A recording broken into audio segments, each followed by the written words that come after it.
है?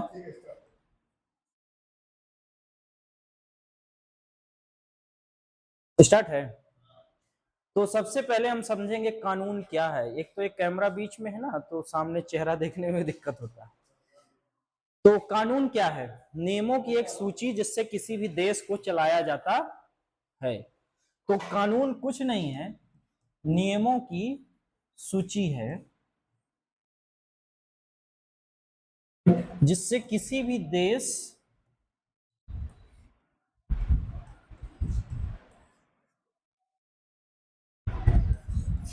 देश या समाज को चलाया जाता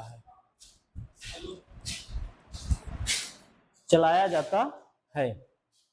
अब कानून के आवश्यक तत्व कौन से हैं? किसी भी चीज को, किसी भी नियम को कानून होने के लिए कौन कौन से शर्तें हैं? तो कानून होने के लिए 4 शर्तें होना चाहिए। कितनी? 4। तो कानून के तत्व, सबसे पहले हम ध्यान रखेंगे कि कानून होने के लिए पहली बात क्या होना चाहिए? पहला शर्त क्या होना चाहिए? पहला शर्त होना चाहिए कि कानून में समानता होनी चाहिए। क्या होनी चाहिए? समानता का गुण होना चाहिए। बिना समानता के उसे हम कानून नहीं मानेंगे। यानी कानून सभी के लिए कैसा होना चाहिए? समान होना चाहिए, समानता का गुण होना चाहिए। दूसरा क्या होना चाहिए?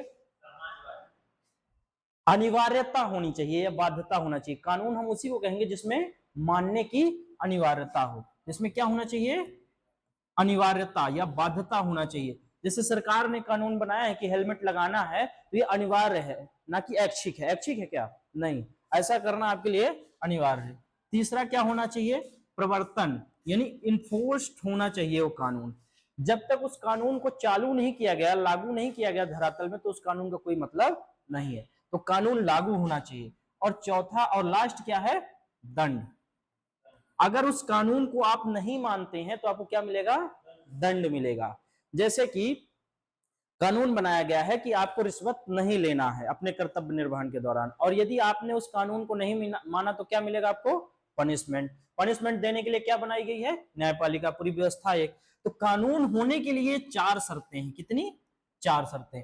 पहला, कानून सभी नागरिकों के ऊपर समान रूप से लागू होगा। दूसरा, कानून अनिवार्यता देता है, ना कि ऐच्छिक भाव को दर्शाता है। कानून मानना सबके लिए क्या है? अनिवार्य है।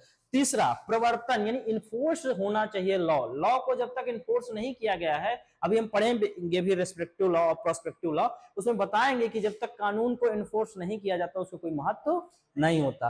और अंतिम हो जाता है दंड, पनिशमेंट। कानून यदि आप नहीं पालन करेंगे तो आपको क्या मिलना चाहिए? पनिशमेंट। तो कानून क्या है? नियमों की एक सूची है। अब ये सूची सामान्य भी हो सकती है, बड़ी भी हो सकती है। और इस कानून को बनने के लिए 4 शर्तें होना चाहिए: समानता, अनिवार्यता, प्रवर्तन और दंड। अब इसके बाद हम दूसरी बात पे आते हैं कि कानून के प्रकार कितने हैं। क्या? कानून के प्रकार। अच्छा, अभी आपको थोड़ा बेसिक समझना है, उसके बाद तो ये सब क्लियर होने लगेगा। तो मेजरली कानून को प्रकृति के आधार पर 4 प्रकार से बांटा गया है। कितना? 4। प्रकृति के आधार पर देखेंगे तो कानून बहुत प्रकार से बटा है, पर 4 प्रकार से बटा है। पहला है आपराधिक कानून। कौन सा है? आपराधिक कानून, जिसको हम क्या कहते हैं? Criminal law. क्या कहते हैं? Criminal law. दूसरा है नागरिक कानून। कौन सा है? नागरिक कानून, जिसको हम क्या कहते हैं? Civil law. क्या कहते हैं? Civil law. और तीसरा क्या है? संवैधानिक कानून। संवैधानिक कानून। और लास्ट कौन सा है? प्रशासनिक कानून।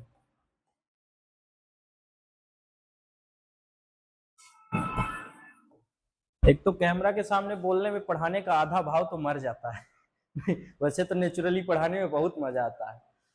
तो खैर पहली बार है कैमरे में हमारा, इसलिए थोड़ा सा हेसिटेशन है। प्रकृति के आधार पर, यानी कानून के स्वभाव के आधार पर कानून को कितने भागों में बांटा गया? 4।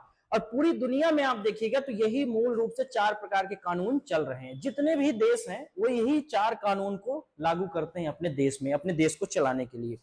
पहला है आपराधिक कानून, जिसको हम उर्दू में क्या कहते हैं? फौजदारी कानून। क्या कहते हैं? फौजदारी कानून। ये कानून ऐसे कानून होते हैं जो कि समाज के खिलाफ होने वाले विरोध, समाज के खिलाफ होने वाले खून खराबे, हत्या, डकैती, बलात्कार, संपत्ति की लूट इत्यादि को रोकने के लिए बनाए जाते हैं। तो इनका मकसद क्या है? अपराध रोकना। क्या करना? अपराध रोकना। और यदि आप ऐसे कानून का पालन नहीं करेंगे तो आपको क्या मिलेगी? सजा। क्या मिलेगी? सजा मिलेगी। क्या मिलेगी? सजा। तो यदि आप आपराधिक कानून यानी फौजदारी कानून को नहीं मानते हैं तो उसके बदले में आपको क्या मिलेगा? सजा मिलेगा। तो इसका पहला शर्त है, आपराधिक कानून को हम इंग्लिश में क्या कहते हैं? Criminal law. क्या कहते हैं? Criminal law. इसको हम पब्लिक लॉ भी कहते हैं। क्या कहते हैं?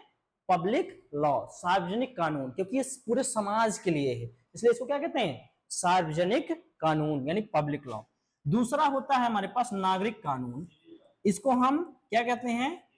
दीवानी कानून भी कहते हैं उर्दू भाषा में।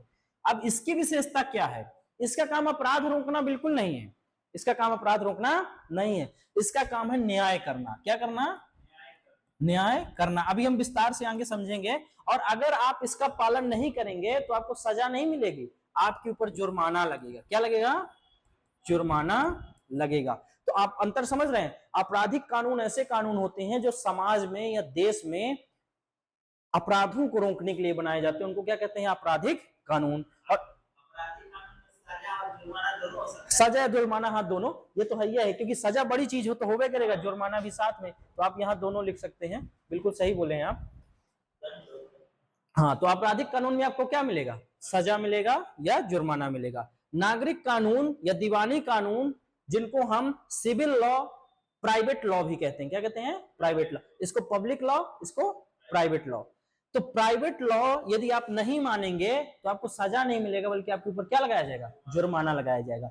देखिए, आपराधिक कानून जैसे हत्या, डकैती, बलात्कार, चोरी, लूटपाट, रिश्वतखोरी, ये सब क्या है? अपराध को बढ़ा रहे हैं। यानी आपराधिक कानून है, इनको ना मानने पर क्या मिलेगी?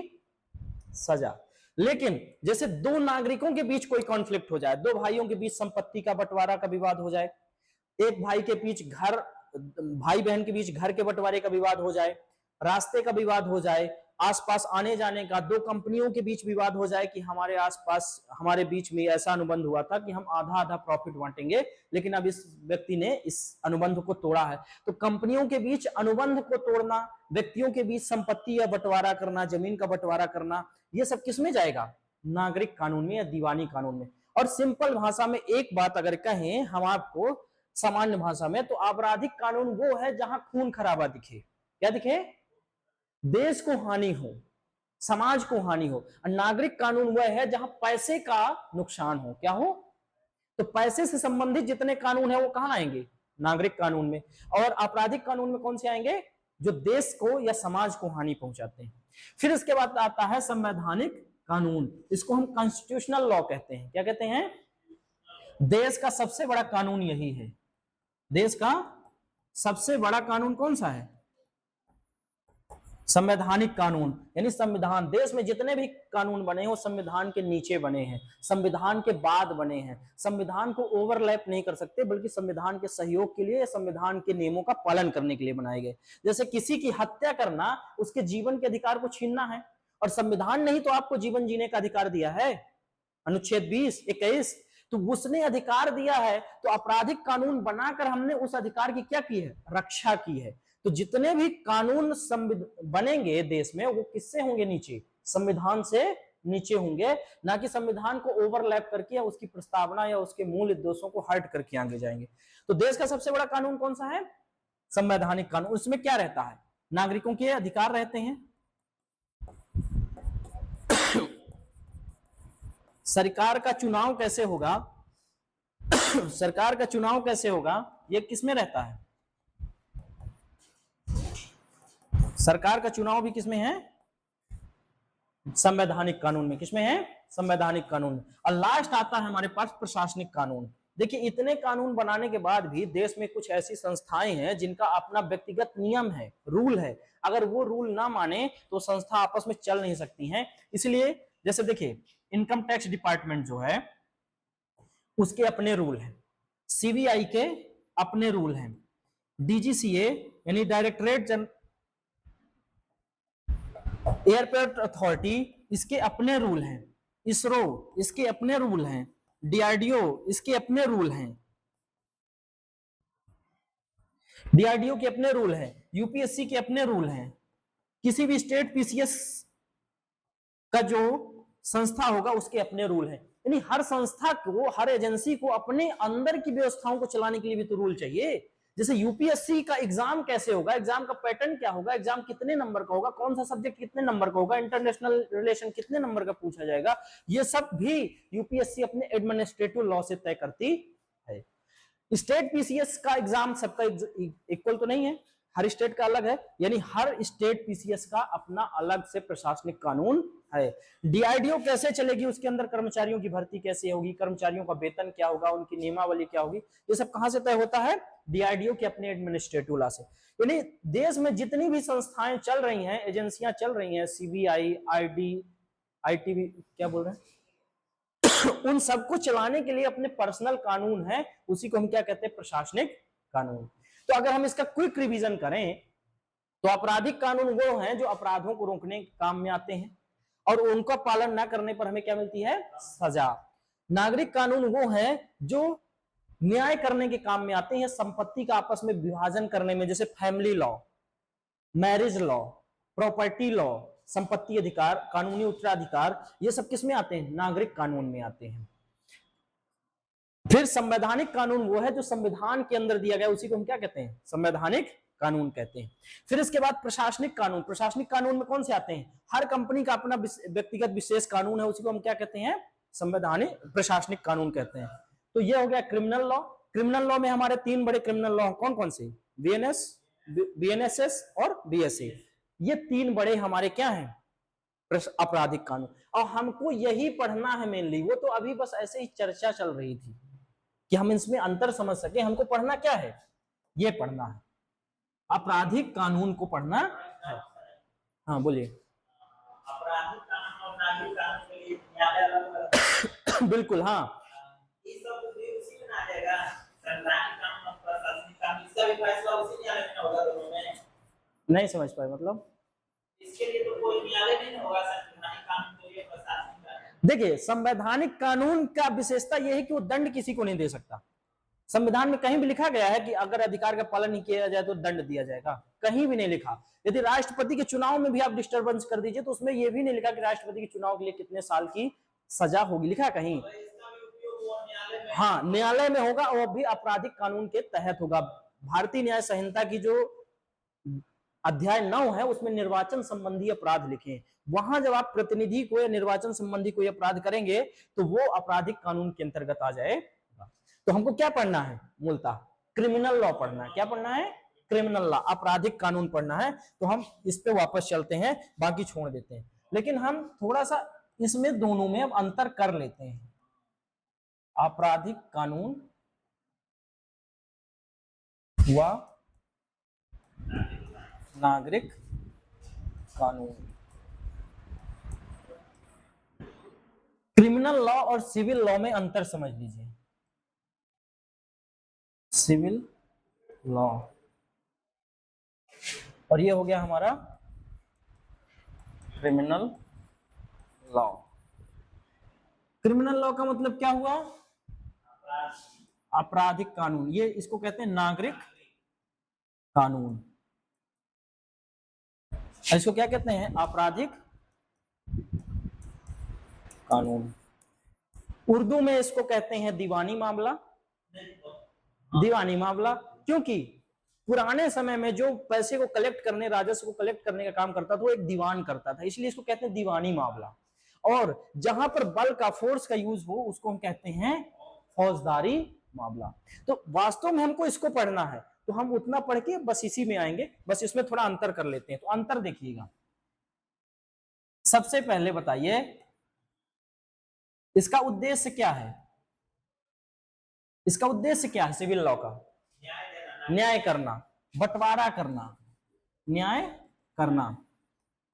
और इसका उद्देश्य क्या है, अपराध को कम करना। आपराधिक कानून क्यों बनाए गए हैं, अपराध कम करने के लिए, अपराध कम करने के लिए। फिर इसके बाद बताइएगा परिणाम, इसका परिणाम क्या होता है? जुर्माना, मुआवजा या जुर्माना, जुर्माना या मुआवजा। आपको कोर्ट आदेश देगा कि इस व्यक्ति का आपने इतना नुकसान किया इसलिए इतना मुआवजा दीजिए। इसका इसका परिणाम क्या होता है? दंड। अब दंड में 6 प्रकार के दंड है, तो फांसी भी हो सकती है, सामान्य भी हो सकता है, सामुदायिक सेवा भी हो सकती है। फिर इसके बाद बताइएगा, उदाहरण अभी छोड़ देते हैं, अभी और बताइएगा आप पहले। पक्षकार,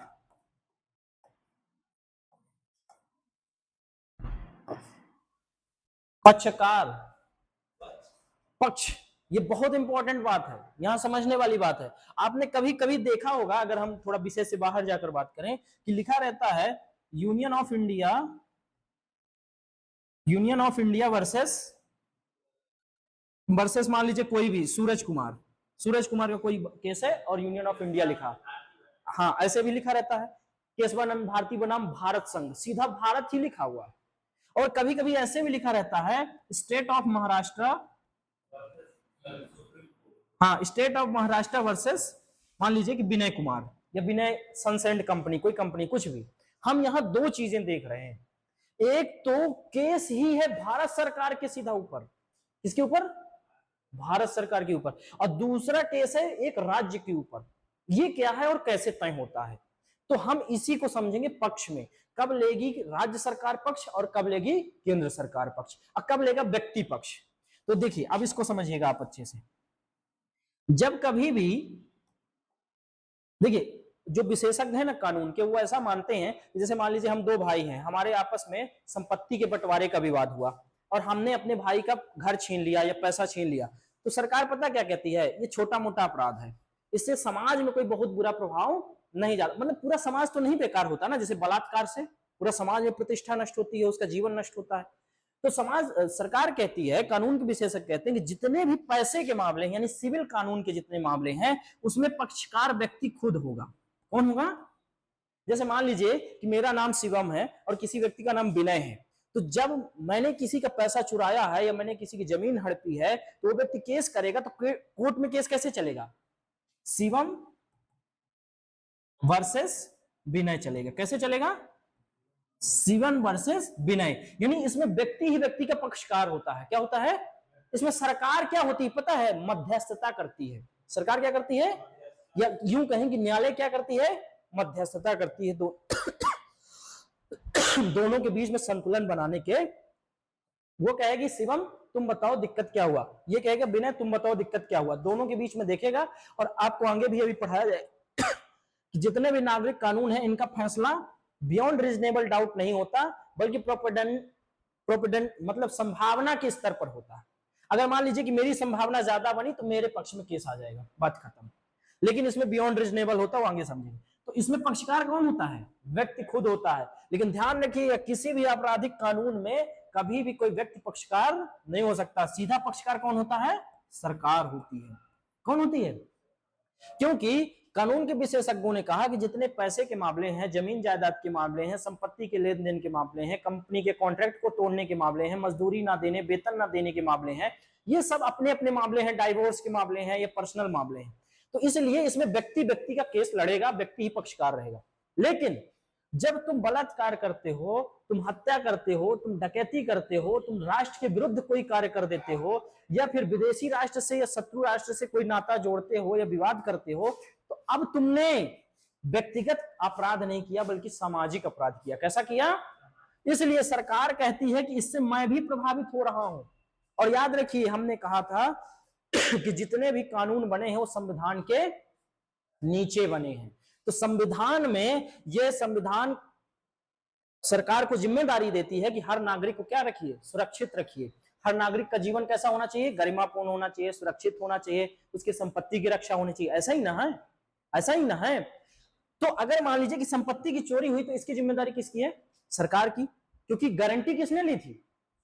सरकार ने ली थी कि हम आपको अच्छा रखेंगे, आपको अच्छा जीवन देंगे, अच्छी सुविधाएं देंगे। लेकिन अगर किसी लड़की के साथ कुछ होता है, अपहरण होता है, किडनैपिंग होती है, इसका मतलब सरकार विफल हो गई है अपने दायित्व के निर्वहन में। इसलिए सरकार कहती है कि अब इस केस को हम खुद लड़ेंगे, बिना विधि के द्वारा स्थापित प्रक्रिया से कोई मुझे मार नहीं सकता।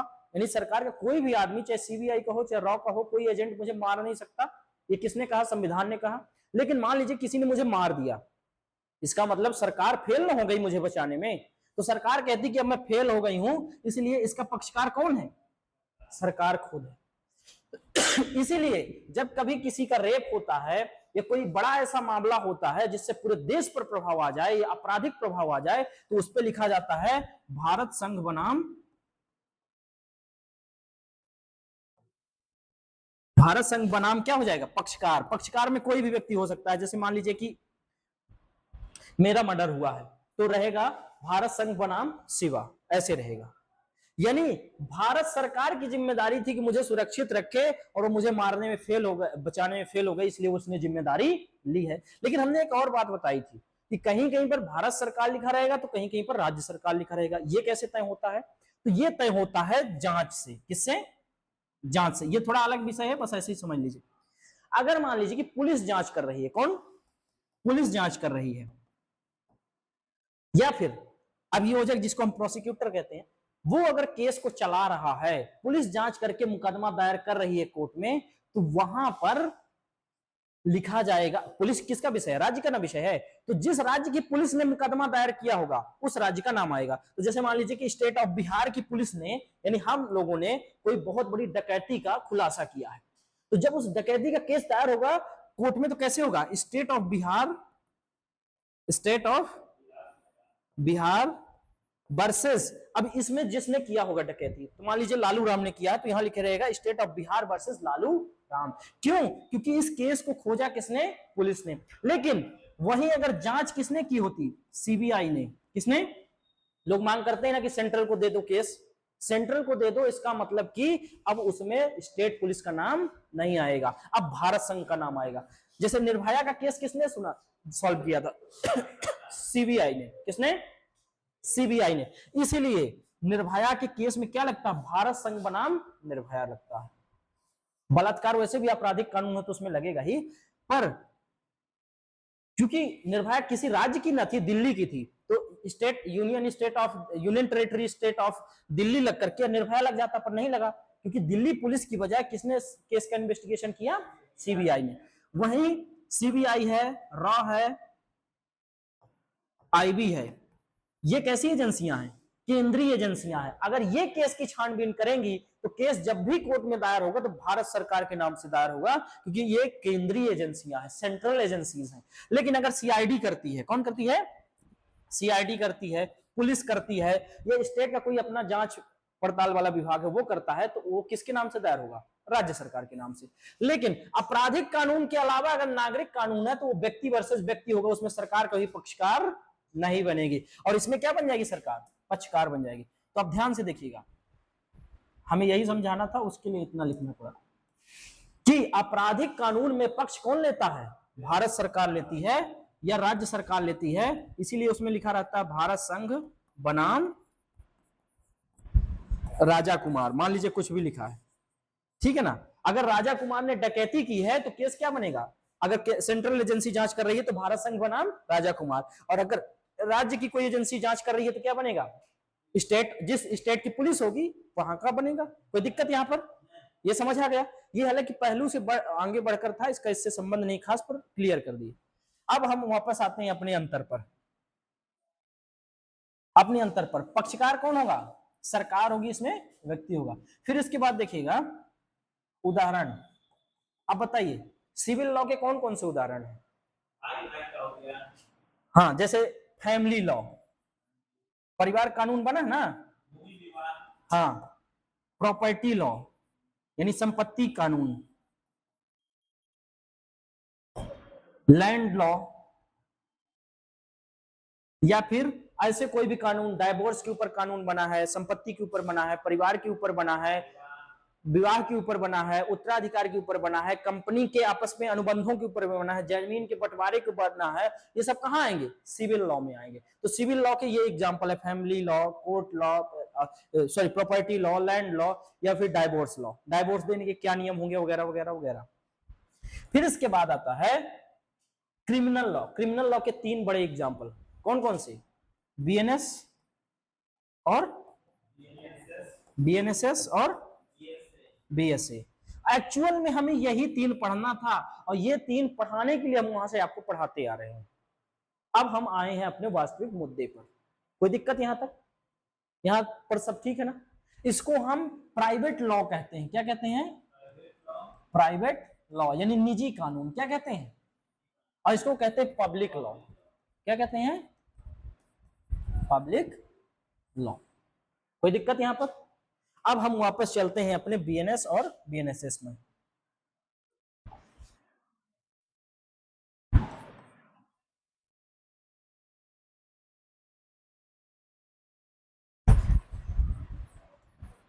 अब देखिए हम आ गए हैं आपराधिक कानून में। कहां पर? आपराधिक कानून। अब अगर हम इस पर बात करें एकदम सीधा तो आगे बढ़ सकते हैं, लेकिन अभी थोड़ा इसमें कुछ और चीजें जानने लायक है, तो थोड़ा सा 2-3 चीजें और जान लीजिए। देखिए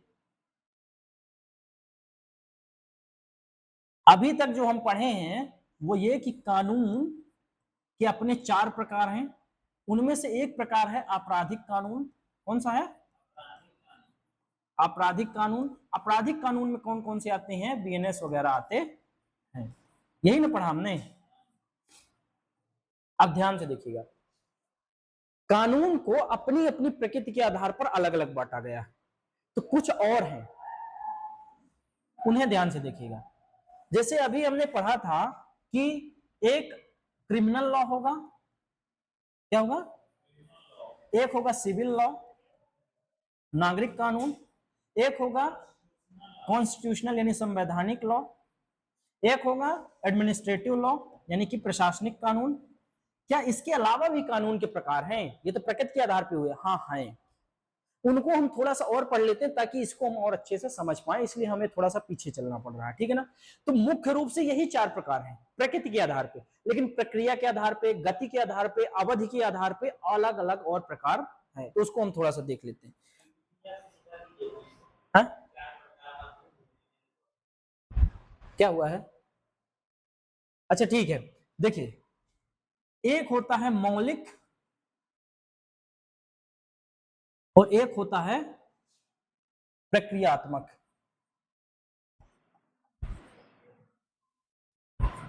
कानून। इनको हम कहते हैं, मौलिक कानून को कहते हैं सब्सटेंटिव लॉ। क्या कहते हैं? Substantive law.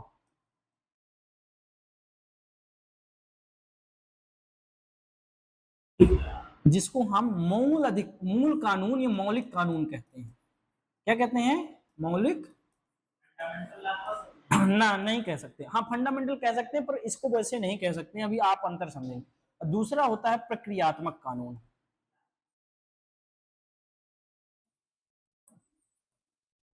इसको हम कहते हैं प्रोसीजर लॉ। क्या कहते हैं?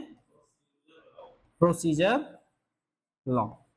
अब देखिएगा, बस थोड़ा सा है इसमें और कुछ खास नहीं। सब्सटेंसिव लॉ वो है जो किसी भी अपराध की परिभाषा बताएगा। क्या बताएगा? परिभाषा बताएगा। हाँ, अपराध क्या बताए? परिभाषा बताए। दंड की सीमा बताए। क्या बताए? दंड की सीमा बताए। यही इसके 2 काम है। तो ऐसा कौन करता है आपके इधर? बीएनएस करता है। भारतीय न्याय संहिता ही तो अपराध की परिभाषा बताता है और दंड की सीमा बताता है, क्या कितना दंड लगेगा, कितना जुर्माना।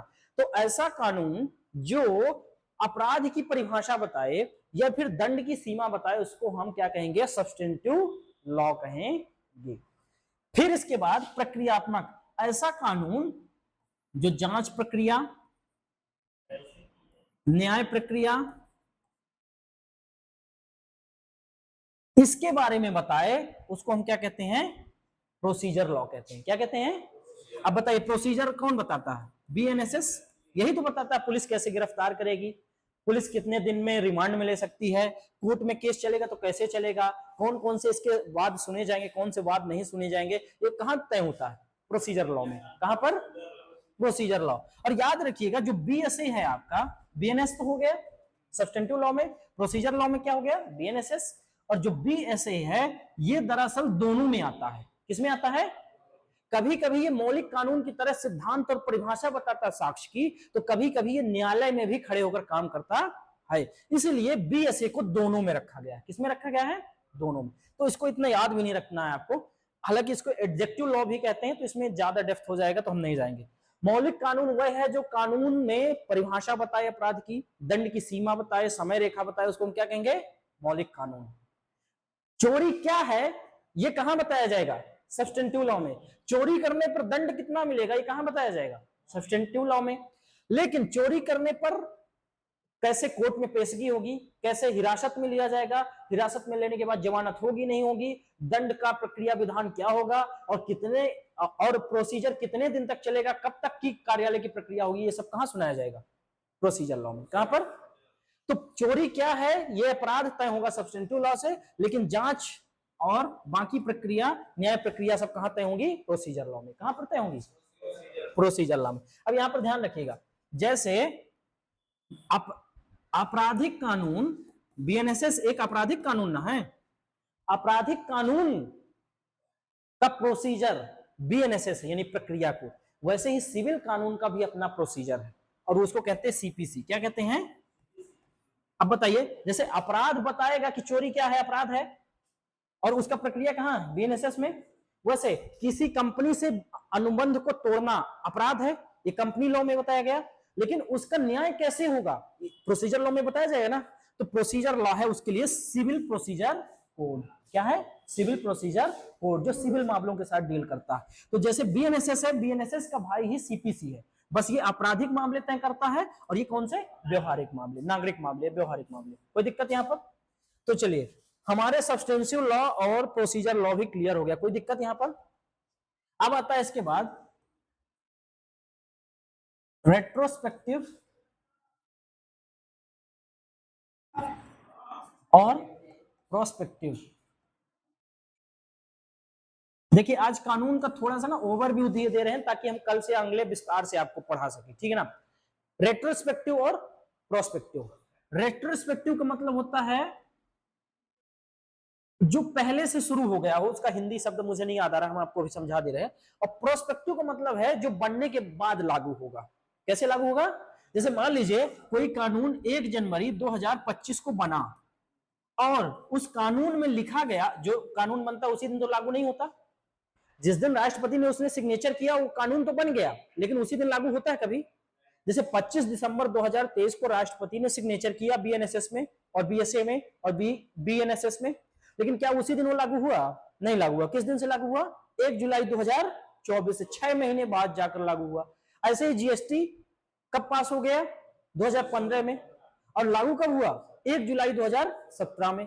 ऐसे बहुत सारे कानून हैं जो जिस दिन कानून बनता उसी दिन लागू नहीं होता है, और कुछ कानून होता है जिस दिन बनता उसके पीछे से ही लागू हो जाता है। उसी को कहते हैं रेट्रोस्पेक्टिव और प्रोस्पेक्टिव। एक पहले से ही लागू हो जाता है, बनने से पहले, और एक होता है बाद में लागू। तो इसको ध्यान से समझिएगा कि अगर कानून बनने की पहले की तिथि से लागू, मान लीजिए कि कोई कानून बना 2016 में, कानून बन गया 2016 में कि सड़क पर बाएं साइड गाड़ी नहीं चलाना, दाएं साइड चलाना।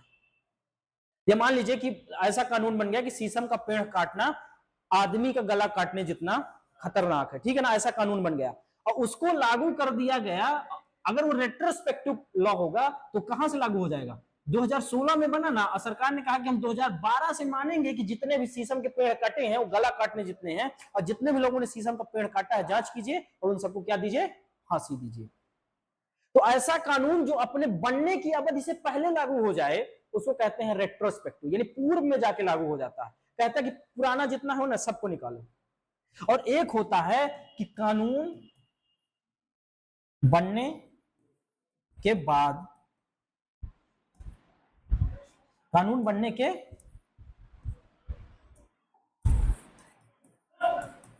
लागू। तो देखिए अब इसमें अंतर समझिएगा।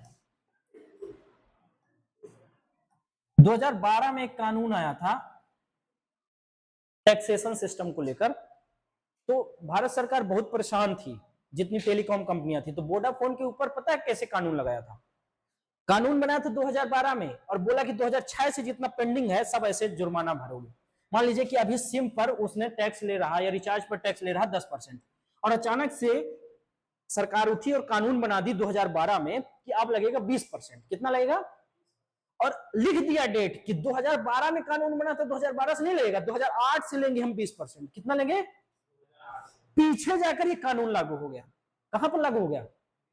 अभी मान लीजिए income tax department maximum tax कितना ले सकता है? 30%। 30% ही तो है हमारी कमाई का टोटल। और मान लीजिए कल को इनकम टैक्स डिपार्टमेंट का दिमाग खराब हो, सरकार से कानून बन जाए सरकार से कि अब हम लेंगे 50% टैक्स। कितना? और इस कानून को रेट्रोस्पेक्टिव कर दीजिए, यानी पुराने तरीके से लागू कीजिए, पूरे पूरे 2010 से। कब से? तो आपने 2010 से लेकर अभी तक जितना पैसा कमाया होगा सब में 50% लग जाएगा, सब में लग जाएगा। सरकार ऐसे कानून तब करती है, पास करती है, जब परेशान हो जाती है किसी चीज से, ये ज्यादा धांधलेबाजी दिखने लगती है, तब सरकार पीछे जाके कानून लगा देती है। आमतौर पर ऐसा होता नहीं है। तो इसमें एग्जाम्पल अगर आप याद रखेंगे तो वोडाफोन का टेलीफोन लॉ जब लाया गया था तो रेट्रोस्पेक्टिव था, 2012 में बना था, लेकिन 2008 से टैक्स मांगने लगा था, बोला 2008 से पहले कर दे दो हमको। फिर होता है प्रोस्पेक्टिव लॉ। ज्यादातर कानून प्रोस्पेक्टिव होते हैं। जैसे बताइए, जिस दिन कानून बना उस दिन के बाद लागू ना हो। जैसे जीएसटी कैसा कानून है? रेट्रोस्पेक्टिव नहीं है, प्रोस्पेक्टिव है। कैसा है? बना 2015 में और लागू कब हुआ? 2016 में। 16 में तो लागू हुआ था ना, 17 में। हाँ ठीक है, तो यहां पर 16 हो जाएगा। यानी कि वैसा कानून जो बना पहले और लागू कब हुआ? बाद में, उसको हम क्या कहेंगे? प्रोस्पेक्टिव कहेंगे। ऐसे बीएनएस को देखिए, बीएनएस कब बना? बीएनएस कब बना? दिसंबर 2023 में। लागू कब हुआ? 2024 में। तो कैसा कानून है? प्रोस्पेक्टिव कानून है। बीएनएसएस भी कैसा है? प्रोस्पेक्टिव हो, वो भी 2023 में बना, 2024 में लागू हुआ। अब यहां पर एक विशेषता याद रख लीजिए। ऐसे आप सबको कैसे याद रखिए? रेस्पेक्टिव लॉ होगी, प्रोस्पेक्टिव लॉ, बड़ा परेशानी होगी। जितने भी दीवानी कानून होते हैं, कितने, यानी जो पैसे से संबंधित हैं, अभी समझा दिए पीछे, और जितने भी फौजदारी कानून होते हैं, यानी कि मारपीट, लड़ाई, दंगा, हत्या, बलात्कार, चोरी, डकैती, इनसे संबंधित है। मान लीजिए कि सरकार ने निर्धारित किया है कि चोरी के लिए 3 साल सजा है। कितने साल? लेकिन कभी भी किसी की भी व्यक्ति को यदि आज तय हुआ कि चोरी की सजा 3 साल है, तो उससे पहले वो कितनी भी चोरी की हो उसको सजा नहीं मिलेगी 3 साल, वही मिलेगी जो पहले मिलते आ रही थी। मान लीजिए पहले 1 साल थी तो 1 साल मिलेगी, आज बना है 3 साल, तो आज के बाद जितनी चोरी होगी उसमें कितना मिलेगा? 3 साल मिलेगा। यानी कहने का मतलब यह है कि फौजदारी कानून में किसी का बलात्कार, हत्या, डकैती, लूट, चोर, ये सब अगर हुआ है तो पीछे जाके उसको दंडित नहीं किया जा सकता। जैसे मान लीजिए कल तक ये रहा हो कि किसी को भी देशद्रोह करने का अधिकार है, देशद्रोह करने का अधिकार है, या बंदूक रखने का अधिकार है, फ्री में लाइसेंस के बिना बंदूक रखने का अधिकार है। कल कोर्ट की सरकार कानून बना दे कि कोई भी लाइसेंस के बिना बंदूक नहीं रखेगा, तो कभी भी जो पीछे के लोग बंदूक रखे हैं ना अभी तक, उनको दंडित नहीं किया जा सकता। जिस दिन से कानून लागू हुआ उस दिन के आगे दंडित किया जाएगा। यानी कि फौजदारी कानून कभी भी पीछे जाकर लागू नहीं होते।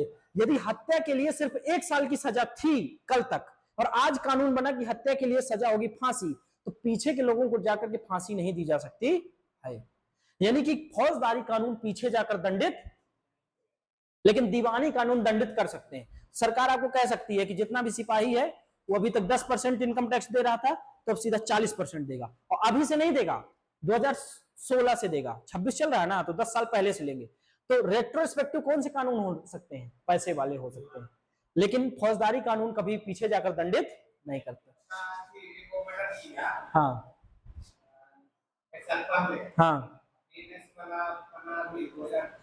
हाँ, उसको पुराने जिस दिन से लागू होगा ना, जिस दिन से लागू होगा ना, उसी दिन के बाद जितना काम होगा वो होगा, बाकी तो पुराने से ही मिलेगा। आईपीसी के अनुसार हाँ मिलेगा, सीआरपी अभी बीएनएस के अनुसार।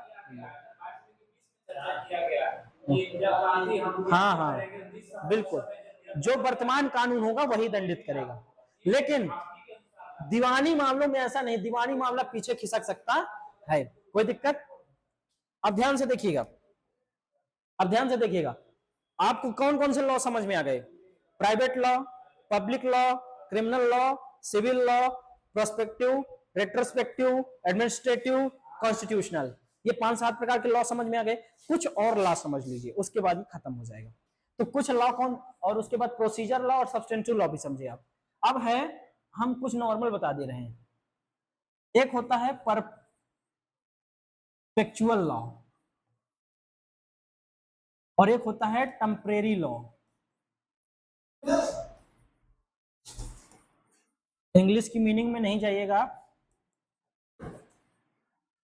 एक होता है इंटरनेशनल लॉ, कौन सा?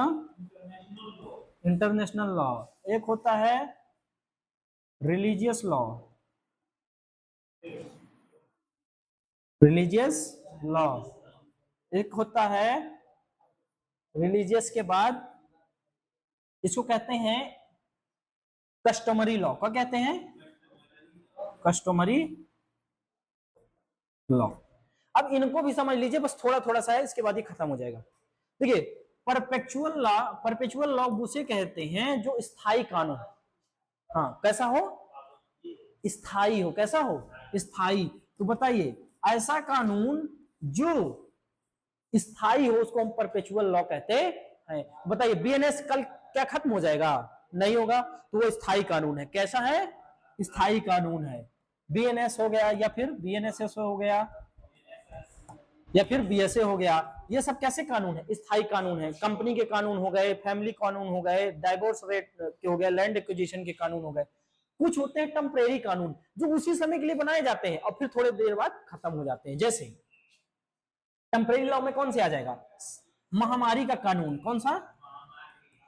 अब बताइए, सरकार ने कोरोना के समय में कानून बना दिया कि कोई भी गाड़ी नहीं निकलेगी, सिर्फ वही गाड़ी सड़क पर निकलेगी जिस पर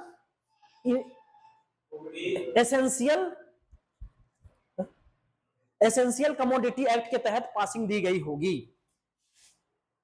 तो महामारी के तहत सिर्फ बैंक वाले, पुलिस कर्मचारी और यही सब निकल पाते थे, बाकी कोई नहीं निकल रहा था ना, बाकी कोई नहीं निकल रहा था ना। क्यों नहीं निकल रहा था? क्योंकि महामारी का कानून एक कैसा कानून था? टेम्परेरी कानून था। वो एक महामारी से निपटने के लिए बनाया गया था कि 6 फीट की दूरी रखिएगा, अगर उस पर नहीं रखते तो कुछ सजा का प्रावधान तो नहीं किया गया था, लेकिन सजा का प्रावधान भी आगे हो सकता था। तो जो वर्तमान की स्थिति से निपटने के लिए बनाया जाए उसको हम कहते हैं टेम्परेरी लॉ, जैसे महामारी का कानून। लेकिन ऐसे कानून जो एक बार बन जाए और चलते रहे चलते रहे चलते रहे चलते रहे, वो कैसे कहलाते हैं? परपेचुअल या स्थायी कानून। फिर इसके बाद आता है इंटरनेशनल लॉ।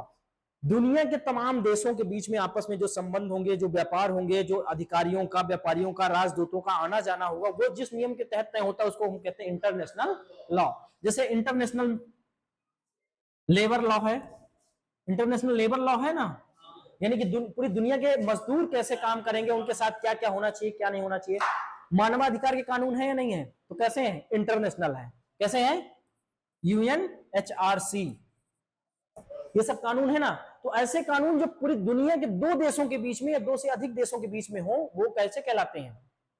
इंटरनेशनल। जैसे हम 200 नॉटिकल मील से ज्यादा की दूरी अपने व्यापारिक क्षेत्र के लिए नहीं प्रयोग कर सकते, ये कहां से तय होता है? मरीन लॉ से, समुद्री कानून से, जो कि किसने बनाया है? इंटरनेशनल लॉ है, यूनियन लॉ है। इसके बाद आता है रिलीजियस लॉ।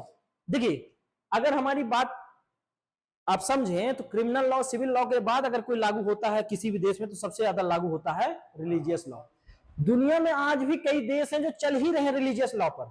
जैसे कुरान से निकला हुआ शरिया कानून आज भी सऊदी अरब और ईरान जैसे देशों का मुख्य कानून है। वहां लिखित कानून कम है, कुरान का जो कानून है ना वही कानून है। जैसे चोरी के लिए कुरान में लिखा है कि हाथ काट दीजिए, तो आज भी वहां हाथ काट दीजिए लिखा है अगर, तो ऐसा है। लेकिन हमारे देश में ऐसा नहीं है। लेकिन फिर भी कुरान से निकला हुआ कौन सा, इसके लिए मान, रिलीजियस लॉ मतलब धार्मिक कानून। कैसे कानून? इस कुरान से कौन सा निकला? शरिया। ये कहां चल रहा है? ईरान में, सऊदी अरब में। कहां पर चल रहा है?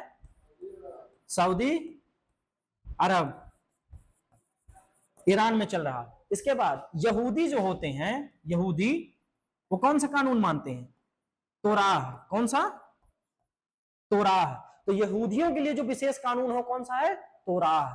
उसी प्रकार हिंदुओं के लिए जो अपना कानून है, हिंदू का अपना हिंदू पर्सनल लॉ है, बहुत सारे मामले में है? अच्छा हाँ सही बोल रहे हैं, वो मैं भी सोच रहा हूं कि इंग्लिश इंग्लिश इस बार लिख दिए पूरा, महामारी बस छोड़ के दो शब्द इंग्लिश ही चल रहा है।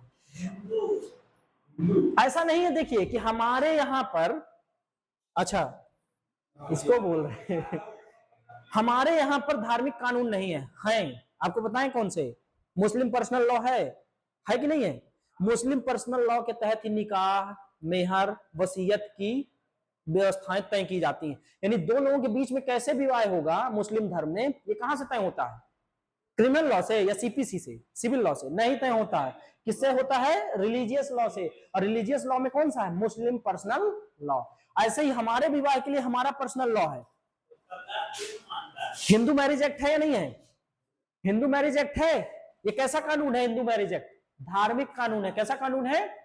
देखिए हम 7 फेरे लेते हैं, क्या सरकार ने कहा कि सिविल केस के अनुसार आप 7 फेरे नहीं लेंगे, जैसा मुस्लिम करते हैं वैसा निकाह करेंगे? कहा? नहीं कहा।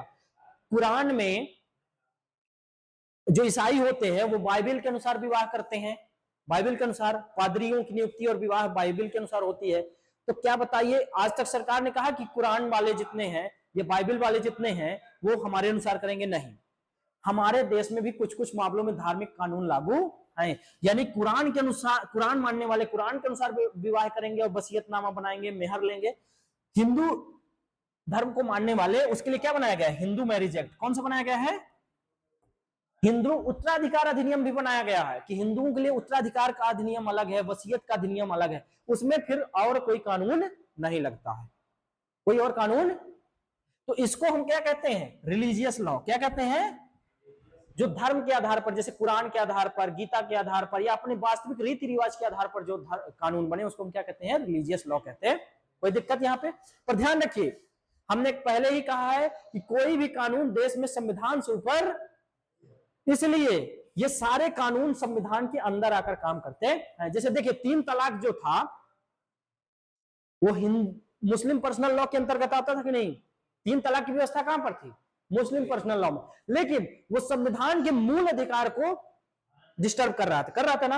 एक लड़की जिसका विवाह हुआ, उसका शादी हुआ, उसके अपने जीवन यापन की, गरिमा में जीवन यापन की एक व्यवस्था होनी चाहिए कि नहीं? लेकिन वो व्यक्ति किसी भी समय उसको लावारिस छोड़ दे रहा, तो आखिर उसके जीवन जीने के अधिकार का उल्लंघन हुआ ना। इसलिए सरकार ने क्या किया? 3 तलाक को ही रिप्लेस मार दिया। मुस्लिम पर्सनल लॉ को रिप्लेस नहीं मारा, 3 तलाक को। यानी कोई भी कानून देश के संविधान के कानून के ऊपर से बड़ा नहीं हो सकता। कोई दिक्कत यहां पर? फिर इसके बाद आता है आपका कस्टमरी लॉ, यानी रीति रिवाज से बने कानून। कौन से? ये अक्सर चलते हैं जनजातियों में। कहां पर चलते हैं? जनजातियों में चलते हैं। जैसे आप पूर्वी भारत में देखेंगे, नागालैंड, मिजोरम, असम, वहां अभी भी जनजातियों के अपने नियम है, शादी विवाह के अपने नियम है। अगर उनको मान लीजिए शादी विवाह में यहाँ पर किसी का खाल पहनना है, सींग पहनना है, तो सरकार उनको डिस्टर्ब नहीं करती है। इसलिए सरकार पूर्वी राज्यों को विशेष राज्य का दर्जा दे रखी है कि भाई कोई भी कानून देश में बनेगा ना, जो पूरे देश में लागू होगा, वो पूर्वी राज्यों में थोड़ा थोड़ा कम लागू होगा, ये समझौता करके लागू होगा। क्यों? क्योंकि उनके अपने कस्टमरी लॉ है, रीति रिवाज वाले कानून है, यानी प्रथागत कानून है। यदि उनके विवाह करने की अलग व्यवस्था है, उनको किसी का दहन या संस्कार करने की अलग व्यवस्था है, तो सरकार उसमें इंटरफेयर नहीं करती, बोलती कस्टमरी लॉ है, चलने दो। कोई दिक्कत? यहां पर आपको समझ आ गया इतना? अब इसको हम यहां से खत्म करते हैं। तो अभी तक हम कितने कानून पढ़े हैं? करीबन 10-12 ठो पढ़ लिए होंगे। एडमिनिस्ट्रेटिव लॉ, प्रशासनिक कानून, criminal law, civil law, private law, public law, फिर इसके बाद perpetual law, temporary law, international law, religious law, customary law, और उधर पीछे जाइएगा तो सब्सटेंशियल लॉ, प्रोसीजर लॉ, ये सब हमने पढ़ लिया। 2 ठो और बचे हैं जो और इंपॉर्टेंट है, उसके बाद खत्म हो जाएगा। पढ़ना है? 2 ठो और बचे हैं ये। देखिए आपने स्पेशल लॉ का नाम सुना होगा, स्पेशल लॉ।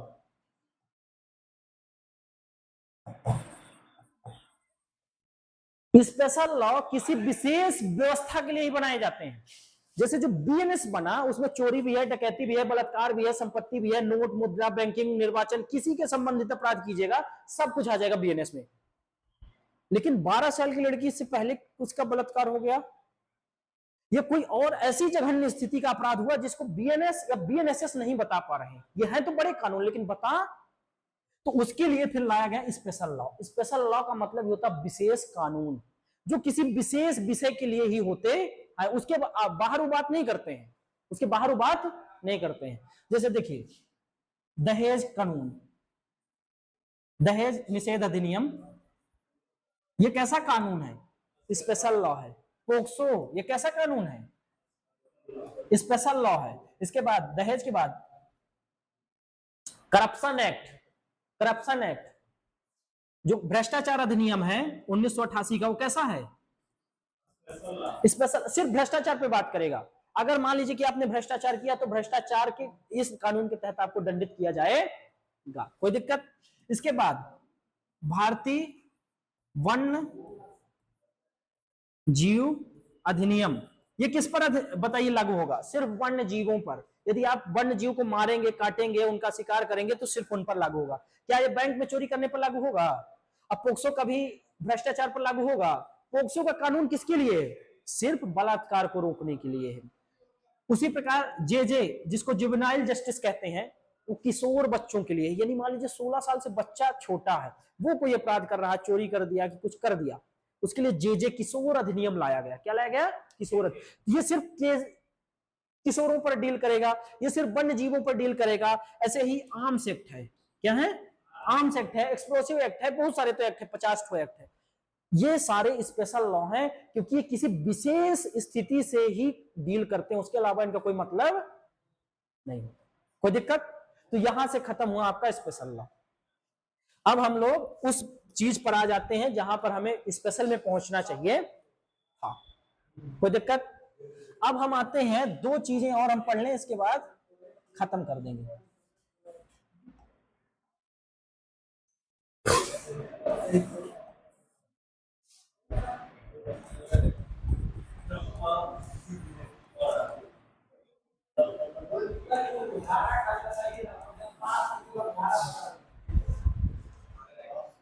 अब देखिए लॉ से आ गए हम एक्ट पर। किस पर आ गए? लॉ और एक्ट में भी डिफरेंस होता है, लॉ और एक्ट में भी डिफरेंस होता है। अभी हम जितना पढ़ रहे थे पीछे वो लॉ पढ़ रहे थे, कानून। अब हम पढ़ेंगे अधिनियम। क्योंकि अब हम इस पर क्यों आए, इस पर भी प्रश्न होना चाहिए ना। क्योंकि भारतीय साक्ष्य अधिनियम भारतीय न्याय संहिता अधिनियम है। क्या है?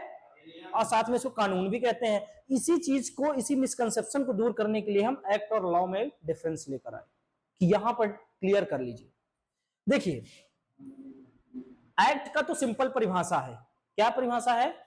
जो सदन से पास हुआ हो, कहां से? और राष्ट्रपति ने उस पर साइन कर दिया हो। किसने? राष्ट्रपति ने मंजूरी दे दी, उसी को क्या कहते हैं? एक्ट। जब तक वो सदन में है, जब तक किसी मंत्रालय के पास है तो उसको मसौदा कहते हैं। तो मान लीजिए गृह मंत्रालय का कानून है, तो गृह मंत्रालय ने लिख के 5 पेज तैयार कीजिए कि इस पर फांसी दीजिए। तो जब तक वो लिखा हुआ है, गृह मंत्रालय के पास है, तो मसौदा है। जैसे वो सदन में पेश हो गया तो वो है बिल, यानी विधेयक। क्या है? विधेयक। और जैसे ही राष्ट्रपति ने उस पर सिग्नेचर कर दिया तो वो क्या बन गया? अधिनियम। कोई दिक्कत? तो ये प्रोसीजर तो आप सबको पता ही है, तो इसमें हम बात करें। अगर मान लीजिए किसी मंत्रालय के अंतर्गत कोई कानून बनाने की जिम्मेदारी है, जैसे भारत में कोयला मंत्रालय है, खनन मंत्रालय है, और खनन से संबंधित तो कोई नियम बनाना चाहता है कि 2 फुट से ज्यादा कोयला कोई भी नहीं खनेगा। कोई दिक्कत यहां पर? अब कोयला मंत्रालय ने इस पर कानून बनाएगा ना अपना, विशेषज्ञों को बैठाकर, सचिव को बैठाकर। तो जो उसने लिखा है, ड्राफ्ट तैयार किया, उसको हम कहेंगे मसौदा। क्या कहेंगे? जब वो सदन में पेश किया जाएगा बहस के लिए तो उसको हम कहेंगे विधेयक। और उसको कहा जाएगा कि आज कोयला अधिनियम से संबंधित एक विधेयक पेश किया गया है सदन में, ऐसा। लेकिन जब सदन उस पर बहस करेगा, पारित कर देगा, वो राष्ट्रपति के पास जाएगा। कहां जाएगा?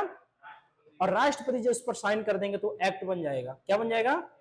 तो एक्ट का तो सिंपल परिभाषा है, क्लियर हो गया होगा आपको। तो यहां से हम हटा देते हैं। हम तो डिफरेंस बताने वाले थे कि लॉ में और एक्ट में क्या डिफरेंस रह जाता एक्ट बनने की सीधी प्रक्रिया है सदन से पास हो और राष्ट्रपति सिग्नेचर कर दे। क्या कर दे? लेकिन लॉ इससे उलट चलता है। लॉ भी ये कहता है कि सदन से पास करो, राष्ट्रपति सिग्नेचर करे तो हम कानून कहलाएंगे, यानी लॉ कहलाएंगे, कोई दिक्कत नहीं। लेकिन हमारी एक और शर्त है। क्या शर्त है? कि सदन ने भले ना पास किया हो, किसी दिन हाई कोर्ट ने कुछ नियम निकाल दिया हो, वो भी लॉ है। क्या है? किसी दिन सुप्रीम कोर्ट ने किसी मामले में फैसला दे दिया हो, वो भी लॉ है। जैसे सुप्रीम कोर्ट ने निर्भया केस में फैसला दिया कि किसी भी कार में या बस में ब्लैक सील्डेड कांच को नहीं लगाना है, यानी वैसा कांच नहीं लगाना जिसमें अंदर का ना दिखे। बाहर से दिखे या ना दिखे हमें मतलब नहीं है, पर अंदर बाहर से हम अंदर को देख सके। मतलब ये है कि अंदर कोई दिक्कत हो रही तो हम देख सके, या बाहर की पब्लिक देख सके तो उसका बचाव हो सके। ये रेप वगैरह की बचाव के लिए ही लाया गया था। तो किसी भी की अब हिम्मत नहीं है कि देश में ब्लैक फिल्म लगा ले, पुलिस उस पर इंटरसेप्शन करती है। लेकिन वो किसने कहा पहली बार? सुप्रीम कोर्ट ने। और सुप्रीम कोर्ट का आदेश ही कानून है। क्या है? क्या इसको राष्ट्रपति ने सिग्नेचर किया है? नहीं ना किया। इसलिए आप देखेंगे तब भी वो पूरा माना जाता है। और ये भी देखेंगे कि कभी कभी कोई ये नहीं कहता कि कानून है, ये कहता सुप्रीम कोर्ट का आदेश आया, मानना पड़ेगा। ऐसा थोड़ी कहता कि राष्ट्रपति ने सिग्नेचर नहीं किया तो हम ना मानेंगे, मानना पड़ेगा। क्योंकि सुप्रीम कोर्ट, हाई कोर्ट, किसी भी न्यायालय की कही हुई बात ही अपने आप में कानून है। दूसरा, कानून जो होता है पूरे भारत के लिए होता है। किसके लिए? पूरे भारतवर्ष के लिए होता है। कानून का विस्तार बड़ा होता है, एक्ट का छोटा होता है। जैसे पोक्सो भी तो एक एक्ट है ना, है ना? तो क्या वो विमान दुर्घटना हो गई तो उससे डील करेगा? रेलवे में कोई दुर्घटना हो गई उससे डील करेगा? पुलिस ने रिश्वत ले ली उससे डील करेगा? नहीं, वो सिर्फ बलात्कार से डील करेगा। यानी एक्ट जो होते हैं वो किसी विशेष बात के लिए हो सकते हैं और बड़ी बात के लिए भी, लेकिन लॉ हमेशा पूरे देश के लिए होते हैं। किसके लिए? अगर आज सुप्रीम कोर्ट ने निकाला कि शादी की उम्र 25 वर्ष कर दी जाए, तो ऐसा नहीं कहेगा कोई कि ना ना वो इस धर्म से है कि इस राज्य से, ऐसा कोई मतलब। यानी लॉ जो होता है पूरे देश के लिए होता है। किसी कोर्ट का आदेश भी लॉ हो सकता है और सदन से जो बन के आया वो भी लॉ हो सकता है। अब चलिए वापस, बीएनएस को हम क्यों, या बीएसए को हम क्यों लॉ भी कहते हैं और एक्ट भी कहते हैं? ये समझ में आया ना? क्यों? क्योंकि ये सदन से पारित होके आया है, राष्ट्रपति का सिग्नेचर होके आया है, इसलिए एक्ट है। लेकिन ये पूरे देश पर भी तो लागू हो रहा है ना, इसलिए ये लॉ भी है। क्या है? एक और चीज, इसमें जितने भी निर्णय हैं या जितने भी रूल है वो ज्यादातर या बहुत ज्यादा किसी बड़े पुलिस अधिकारी या किसी कानून का विशेषज्ञ या किसी कोर्ट के फैसले से लिए गए। किससे लिए गए हैं? जो समय समय पर कोर्ट ने फैसला दिया ना, उसी के आधार पर ये कानून तय किए गए।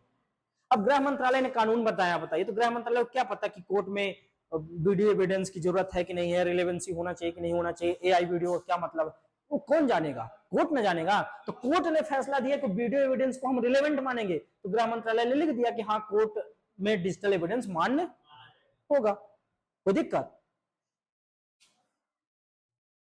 तो ये हो गया हमारा अधिनियम कानून, अधिनियम कानून होगा, ये कानून। हाँ हाँ हाँ, ये भी एक निष्कर्ष निकलता है। ये एक बहुत इंपॉर्टेंट लाइन है, कानून के जानकार तो इसको पढ़ते हैं कि हर एक अधिनियम कानून नहीं है, लेकिन हर एक कानून कोई ना कोई अधिनियम, सॉरी उल्टा बोला मैंने, हर एक अधिनियम कानून है, हाँ, लेकिन हर एक कानून अधिनियम नहीं है। क्योंकि कानून बनने के लिए राष्ट्रपति से मंजूरी जरूरी नहीं है, जबकि अधिनियम बनने के लिए राष्ट्रपति की मंजूरी जरूरी है। अब चलिए हम इस पर आ जाते हैं जिस पर हमको मेन डिस्कस करना था, फिर इसके बाद खत्म कर देते हैं।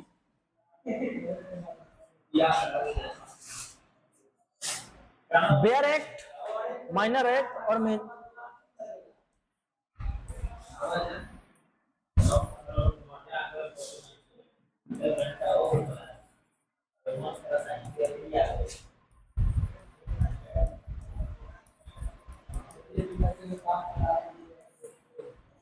देखिए अब हम इसमें थोड़ा सा अंतर समझ लेते हैं, उसके बाद इसको खत्म कर देंगे।